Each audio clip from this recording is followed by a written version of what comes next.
Yo, it is yo boy, TheFearRaiser. And well, guys, with everything going on with myself and my team working on some awesome new animations for you guys and a bunch of other stuff, I thought it would be cool to take a look at some of the most popular and, somewhat controversial videos that I've uploaded on this channel. These topics stem from love to, well, you'll see. But with that being said, I won't keep you waiting. I would love to know in the comments below, though, which one of these was your favorite, and I'd also love to hear your opinion on some of them as well. Either way, guys, hope you enjoy. What a long day. Those tests today were a bit too much to handle, but I guess I'll just head home and...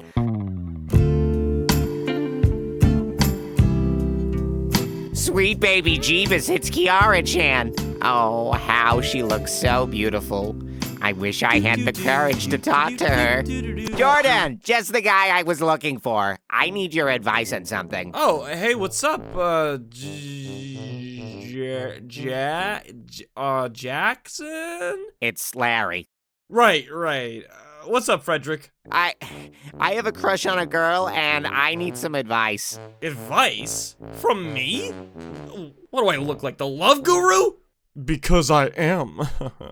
You've come to the right guy.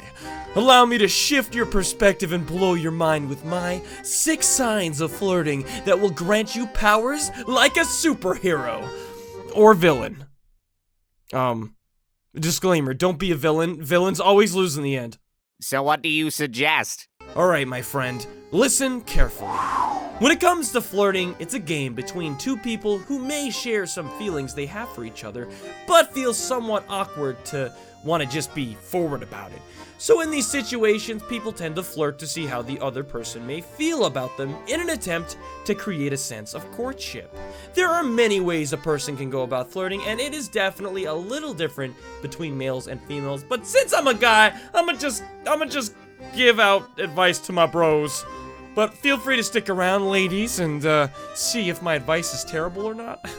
Quick disclaimer, take in mind this advice should only be taken with a grain of salt, and that I am not some sort of flirt elite who can play the game and impress anyone I want with my incredible skills of attraction. This advice should only be taken as advice, and that's it. Actually, maybe it shouldn't. I should really just see where this video takes us. What should I eat for dinner today? Oh, right, sorry, let's get started.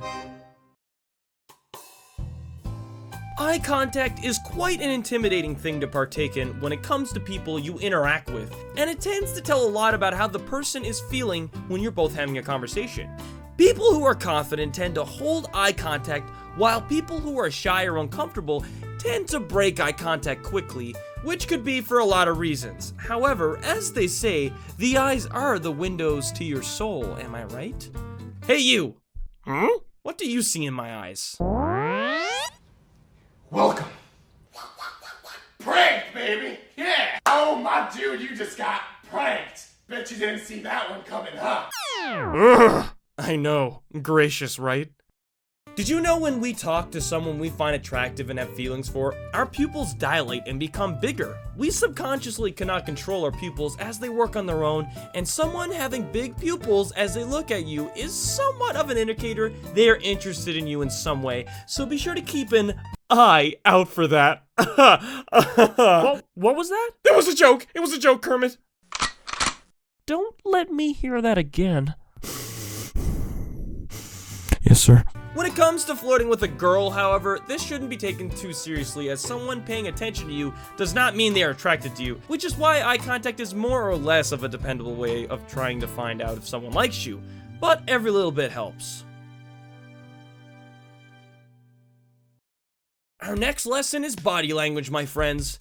Body language is essential in truly assessing a situation when it comes to seeing how somebody feels about you without even admitting it. In fact, did you know that when you are talking with people, they'll usually have their feet faced towards the people they want to interact and pay attention to? Try it next time. While you talk to someone who's standing up or you're with a group of people, see which direction their feet point. If their feet are pointing away from you, chances are they are focused on something else, but only take that lightly. When flirting with a girl who's flirting back with you or has interest in you will tend to touch her hair a lot. This has also been associated with being nervous as well with girls, but if you have all the knowledge of flirting and you pick up the other cues, you'll surely be able to tell if this girl is invested in you or not. I know I mentioned hair touching before, but I figured I would touch up on it again. Ha! Didn't mean to say it. Okay, you know what? Anyways, another sign of flirting amongst the opposite gender is... Did you just assume their gender? Oh, come on, man. You said there's a girl you like. Sorry, I had to. Go on. A girl who's attracted to you in some way might play with her hair during a conversation with her. Keep an eye out for it, as it's a sign of grooming, as she cares how her hair looks towards you. Another word for this is actually called preening. No, I'm not joking. Google it, okay? As stated from an article over on Everyday No, when a woman is attracted to you, her first thoughts will be about how she looks. She'll start smoothing her clothing or straightening her hair without even giving it a conscious thought. This is a clear sign that she wants to please you enough to attract your attention. And to add more to this, they have a few different situations based on why she could be playing with her hair. Sign 1. She's flirting. Unlike men, women are a lot less straightforward when it comes to pursuing men, or so we think. Contrary to the prior belief, they're actually just really good at being subtle. The signs are definitely always there. Yes, one of those signs is when she's playing with her hair, but it will be in a peculiar motion. When a girl is flirting, you will find that she will twirl the ends of her hair and also wrap tendrils around her fingers. The motion will be slow. Biology tells us that most men are attracted to beautiful hair on women. Women subconsciously know that and use it as a way to appear seductive. She may also use this chance to move hair out of the way to show you more skin, such as her neck or cheeks. This is a way to get your eyes on her while the two of you are talking. Is she smiling while she's doing this? Is she maintaining eye contact with you? Do you find that she is leaning closer to you? Those are all the signs that go along with playing with her hair while flirting. Other scenarios they have are she's uncomfortable, she's bored, or she's excited. But I mean, what do I freaking know? I'm just a guy, okay? Look, I got hair. I don't know. I play with my hair sometimes. Moving on. Next up is personal space. A girl who's flirting with you will, if feeling comfortable, will get a little closer to you. Of course, this is all about pacing and getting to know one another, as the more you get to know each other, she will be more open to you and move closer to you. Perhaps gradually touching your arm during a conversation, or initiating more contact in some way. But like I said, gentlemen, at their own pace, they will reveal if they're comfortable with you to do any of these things or not, but I digress. Moving on. Our next sign of flirting is, laughter. A girl who is interested in you will laugh at your jokes, even if it's not that funny, as a sign of flirting because she's showing that she very much admires you and wants to show she likes you by laughing. That's right, gentlemen. You might actually not be as funny as you think you are. Maybe she does think you're the most hilarious creature in existence and she's not faking it, but this is all situational and more up to you to decide if you're either getting flirted with or you're comedian material. And my last tip for flirting is context. When evaluating the situation of flirting with female attraction, you need to pay attention to what she's doing and the context of it, because these signs are not 100% guaranteed of anything. Fixing her hair might just mean she's super self-conscious, and standing close to you could simply mean the room is crowded and she just feels a little more comfortable towards you than with other strangers. There's a whole story when it comes to flirting and body language, and you have to pay attention and make the right decisions in your mind before making your final conclusion of how she feels about you or not. But with that being said, that is all the advice I got in my pocket right now, since I only wrote this on a small sheet of paper. Wow, Jordan, that was some really great advice. It's what I do. Now go on, talk to her. I'll just be totally not creepy and hide in these fake bushes that I brought to school for no apparent reason. Yeah. Okay, sure. Here I go. Hey, Kiara-chan, you're looking mighty beautiful today. What the? Well, I don't know who this Kiara-chan is, but I like where this is going. Uh-oh. Jordan? So tell me, do you think I'm a pretty girl? I gotta go. Wait, come back! Nobody talks to me here! I need a friend! Huh. Well, that was awkward. Oh, hey there, ladies and gentlemen. That's right, I knew you girls couldn't fight back the urge to not click on this video. Because, like, who could, really? I mean, it's my video. But now that you're here, I do encourage that you stay and watch what this video is about because, well, it's kind of important. So, let me just get right into it. Men, we need to talk. Since the beginning of mankind, both men and women have evolved and paced through life, given specific roles to each other. This, of course, was because we were all primitive and relied on our skills in biology in order to survive. Women would care and nurture their young, while men would go out and hunt for their families, while also protecting them against danger. This style of living continued throughout the generations for, thousands of years, until now. With our population slowly growing and our intelligence growing with it, we have now come to the point where people are fighting for their rights against past oppressions in our society, such as women's rights and equality, and the racism that still plagues many parts of the world. However, with these movements growing, I have noticed that support for men has appeared to be slowly dipping down in our society, resulting in lack of respect by others, cared for, and even treated unfairly. Now, what do I mean by this? Well, let me put it like this. In our past, women were not given the same rights as men. They couldn't vote, they couldn't get certain jobs, and there was a massive wage gap, which still is an issue to this day. Women saw this problem and banded together to fight back for their rights. And after relentless pushing for their goals and teamwork, they got them. You still see this to this day, whether it be through mental health or being a victim of a traumatizing event. Women always seem to not only get support from women, but also men as well. However, it's when it's the other way around that makes this a different story. Now, of course, I'm not generalizing all men and women here, but men who are currently going through mental health issues and or traumatizing events usually get criticized, almost as if they're weak for doing so. With mental health awareness finally being taken seriously in our society, it seems as though men are less reluctant to come about and talk about it as opposed to women. And my honest opinion behind this is because there is a huge lack of support for men in our current society. As a man myself, I had grown up being taught that men needed to be strong, to be the protector, and that something like crying was looked at as a sign of weakness. Dad, why are we walking on this dangerous path in the forest? Because, son, the time has come where I teach you all about being a man. But Dad, it's pretty dangerous out here. I mean, there's coyotes and wolves out here, and not to mention, this isn't a very safe pathway we should be taking. What if I trip and fall over this hill? Ah! Ow! Ow! Ow! Ow! Son, are you okay? I think I broke my leg. Son, are you crying? Yes? Well, stop it, you little pussy. And who is to blame, you might be asking? No, it's not women, and no, it's not men. It's the generations before us that taught us to become this way.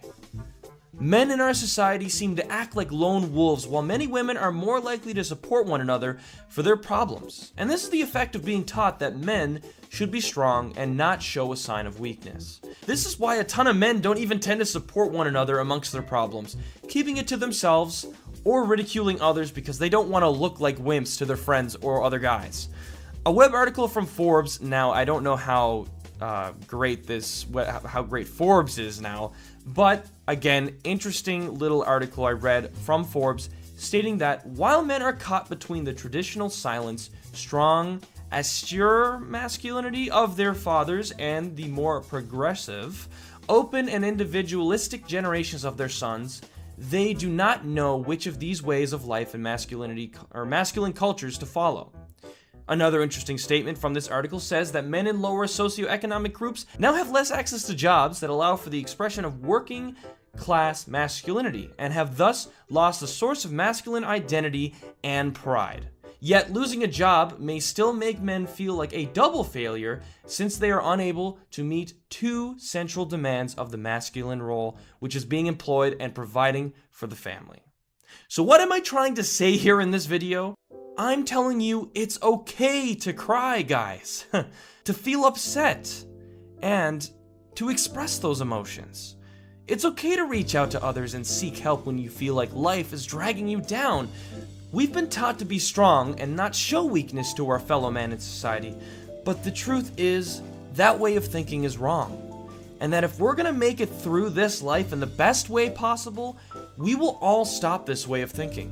Stop treating men and or each other as male stigmas and care for one another. With that being said, I hope I didn't upset anybody with this video. And ladies, you know I respect y'all. I'm not pointing any fingers at anybody over this. This is a problem amongst our society, and with time, hopefully, we'll fix this problem. So, with that being said, let's treat each other like humans and not stigmas. Well guys, I hope you did all enjoy this video. I don't even know why I did this. I just felt really strongly about it, and hopefully I didn't, annoy anybody or frustrate anybody or upset anyone.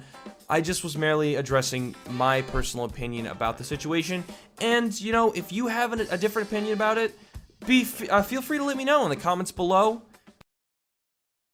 I don't know if you guys know this, but when it comes to flirting, I am the definition of chick magnet. Look at these muscles. Also known as Mr. Steal Yo Girl, I was the top dog in my younger days. One glance at my perfection, and girls would be all over me. Isn't that right, Odd Ones Out? I don't really want to say hell yeah. I want to say heck yeah. I think heck yeah. I mean, it's your script, but heck yeah, man. You were the ugliest guy around. Wait, what? No girl could withstand the might of your handsomely grotesque. Dang it, I said it wrong. Of your handsomely grotesque beauty. Yo, dude, what are you doing? TheFearRaiser? More like can't get a girl on a date, Razor. Ha ha! Yo, dude, what are you doing? That's not in the script. What are you talking about? It's right here. Oh, okay, yeah, there are a lot of typos in the script you sent me. It says here to mention something majestic about TheFearRaiser. Wait, who are you again? So, flirting. Probably one of my worst skills ever. That's right. In this video, I'm gonna be telling you guys my experience with flirting and how flirting has been probably one of the most awkward and frustrating parts of my life. So where do I even begin with this? Oh right, when flirting seems to start happening for everyone. Puberty. Looking back at my junior high days, I, just like everyone else who goes through puberty, began to get strange feelings and emotions as I progressed through school. Flirting, of course, became a component to these new emotions as I began to become more attracted to some of the girls at my school. Which was strange because as a kid, you look at the opposite gender with such a neutral feeling until you grow up. And then you start getting all these hormones, and then suddenly you can't get up from your seat in class for, reasons. But back to my point, I started to get feelings for some girls, which made me feel, well, awkward. Something that really sucked during this time in my life was that puberty had made me become self-conscious of myself, of how I acted around other kids in school, and to be quite honest, I was quite the good looker. I'm just kidding. I was the chubby 7th grade kid that had a bit of an acne problem. Heck yeah, you were. Sorry. Bless the creators above for bestowing me such good looks throughout junior high. And that's sarcasm. So because of me feeling so self-conscious of myself and also getting feelings towards girls, I became really uncomfortable and sometimes even unable to communicate properly when I would negotiate conversation with the female gender, which I feel was the reason I sort of became a bit of a loser in junior high. But hey, who's the loser now? Haha! Actually, who am I kidding? I make Minecraft roleplays for a living. Oh, god damn it. So I had this one incident, right, where there was this girl I was friends with since grade 5. However, when everyone got to junior high, things changed so dramatically between everyone I grew up with, which included this girl as well. And, well, we just stopped talking to each other. She became a bit of a preppy girl while I became the loser who draws anime comics in the back of class. But if only they saw my anime comics, they would be all over me. Another thing that really used to get to me was when I used to talk to a girl I kinda liked, only for them to end up with another guy in such a short amount of time. Like, my flirting skills were so garbage, it was terrible. If there was ever a hint a girl was flirting with me, I could never pick it up because A, I hated myself so much I never thought it would ever happen, and B, well, I'm pretty sure it never happened.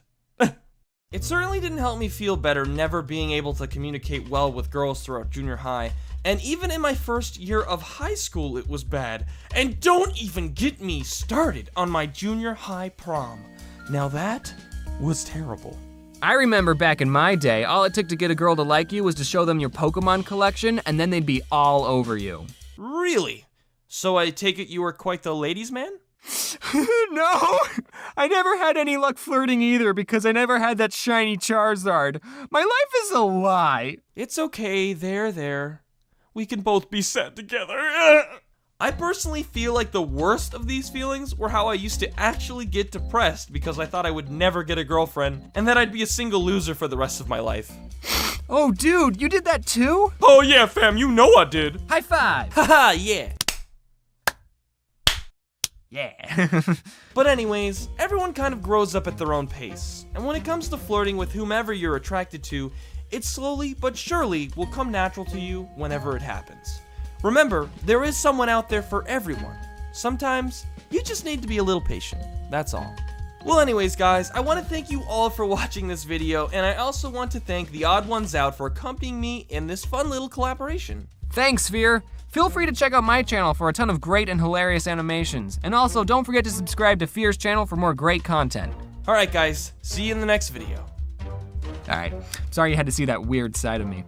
But I hope that's good. I hope that's all. Feel free to DM me if you need any more help, because that'd be fine, I guess. Alright, I'm gonna get out of my closet now.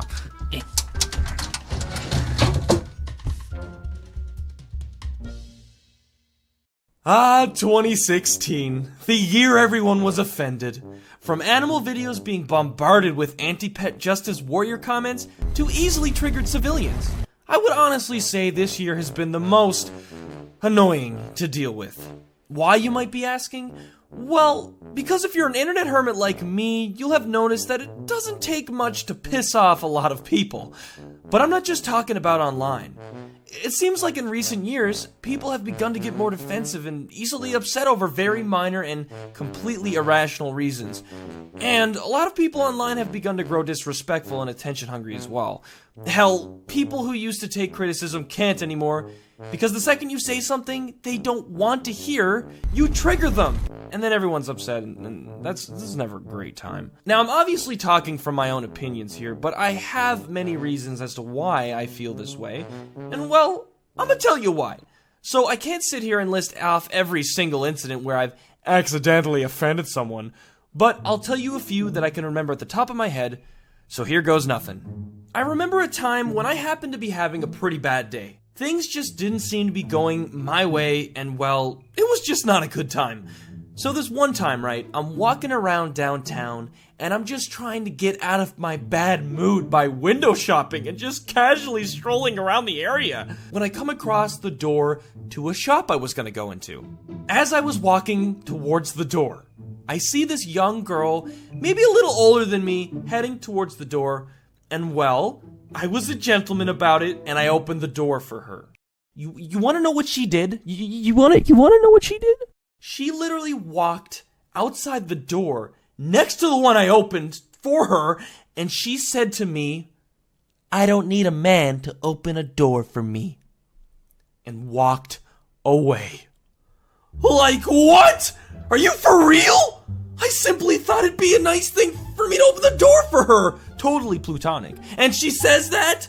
Well, screw you too then. There's nothing anyone dislikes more than a feminist who hates on men for being men. But that's not something I don't even want to get into that right now, so let's just keep moving on. Another thing I've noticed has been with the teachers at school.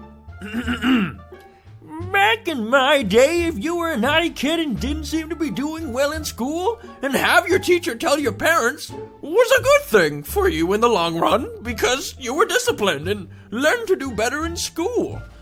Nowadays, if a teacher tells a kid's parents they're doing bad in school, the parents get pissed with the teacher. For what? Being told their kid's being a little Hey, don't you be cursing now. Yeah, I'm sorry. I'm offended, man. Aren't we all? Another sensitive thing I want to talk about is gender. Whoa, okay, wait a second. Let me say this first. So as a person who classifies as a straight guy, I can't really speak for the people who have suffered day and night because of how cruel society can still be over gender-neutral people, or anyone that hates a specific way on how they're spoken to, or referred to. However, if you're someone who doesn't like being called he or she, be sure to just simply correct the person you're speaking with and tell them you prefer they or whatever you want. Strangers aren't gonna know if you don't like being referred to as he or she, and it should not be the reason to ignite in pure anger. Trust me, I have been in this situation, and it is very unnecessary. Excuse me, miss, you dropped it. Did you just assume my gender? Wait, what? How dare you refer to me as a woman? I identify as a ghost pirate, banana dolphin, race car, graph paper, Pringle. And don't you forget it. Don't hurt me. And dare I talk about vegans? Look, this video isn't about me making fun of all these easily offended people. I'm just trying to bring to your attention that if you're one of these people, maybe you should take it down a notch. Enjoy life. Be a little less critical and more positive. Let's be honest here. If people from 100 years ago could see the stupid things we humans get on with now, viciously typing on a plastic keyboard in order to express our anger over a lackluster reason, they would probably think humans were becoming less intelligent. Oh, wait. And to be quite honest, I'm sure I've offended a lot of people. Like, there's probably a lot of people watching this video, and they're already pissed.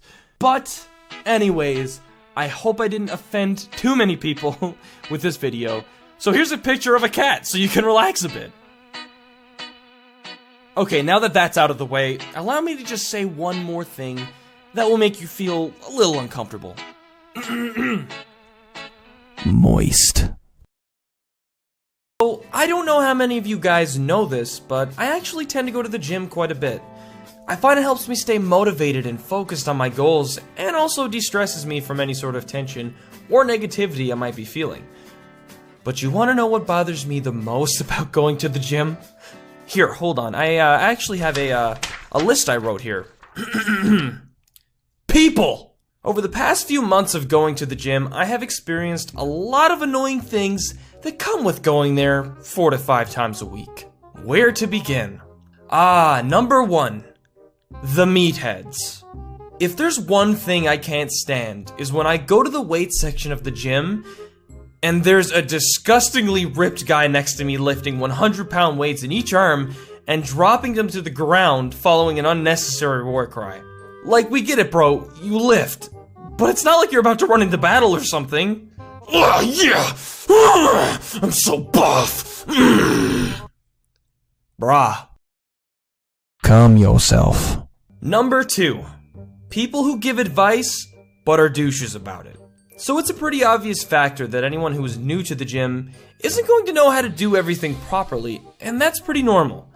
But when someone notices you're doing something wrong, and they get up in your face about it rather than being polite, that's where it gets annoying. I've had a few people come up to me time to time explaining to me the proper ways to lift weights or other things, and they were totally cool about it, and didn't want to see me get hurt, which is never a problem. It's good to learn. But I've also had people who've come up to me and acted like I've just insulted the gym itself by not doing a certain exercise properly.